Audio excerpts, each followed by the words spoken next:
സംസ്ഥാനത്ത് വീണ്ടും റെക്കോർഡ് ഭേദിച്ചിരിക്കുകയാണ് സ്വർണ്ണവില. ഇന്ന് ഒരു പവന് 87,560 രൂപയാണ് വില. 1 ഗ്രാം സ്വർണം വേണമെങ്കിൽ 10,945 രൂപ നൽകണം.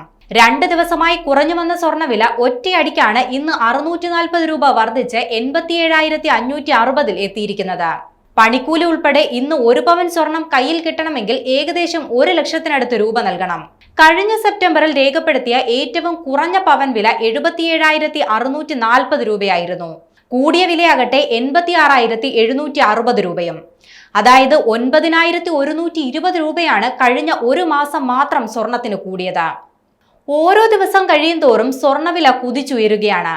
പണിക്കൂലി കൂടാതെ സ്വർണം കയ്യിൽ കിട്ടാൻ 1 ലക്ഷം രൂപ നൽകേണ്ട സമയം അധികം വിദൂരമല്ലെന്നാണ് ഈ മേഖലയിലെ വിദഗ്ധർ പ്രവചിക്കുന്നത്. സ്വർണ്ണവില കുറഞ്ഞിട്ട് സ്വർണം വാങ്ങാമെന്ന പ്രതീക്ഷ ഓരോ ദിവസം കഴിയും തോറും അസ്തമിച്ചുകൊണ്ടിരിക്കുകയാണ്. ഓരോ ദിവസം കഴിയും തോറും സ്വർണത്തിന്റെ ഡിമാൻഡ് കൂടുന്നതാണ് വിലവർധനവിന്റെ പ്രധാന കാരണം. സെൻട്രൽ ബാങ്കുകൾ സ്വർണം വാങ്ങിക്കൂട്ടുന്നതും US കേന്ദ്ര ബാങ്കായ ഫെഡറൽ റിസർവിന്റെ തീരുമാനങ്ങളും സ്വർണ്ണവിലയിലെ കുതിപ്പിന് വഴിവെച്ചിട്ടുണ്ട്.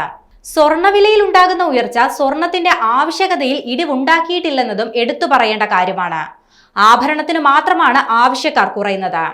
അതേസമയം ബാർ, കോയിൻ, ഡിജിറ്റൽ ഗോൾഡ് എന്നിങ്ങനെ പല രീതിയിൽ സ്വർണ്ണ വിൽപ്പന നടക്കുന്നുണ്ട്. അവയ്ക്കെല്ലാമാണ് ഏറെ ആവശ്യക്കാരുള്ളത്. നിക്ഷേപകരും ഉപയോക്താക്കളും സ്വർണ്ണവിലയിലെ ഈ വർധനയെ ഇരുകൈയും നീട്ടിയാണ് സ്വീകരിക്കുന്നതെന്ന് തന്നെ പറയാം.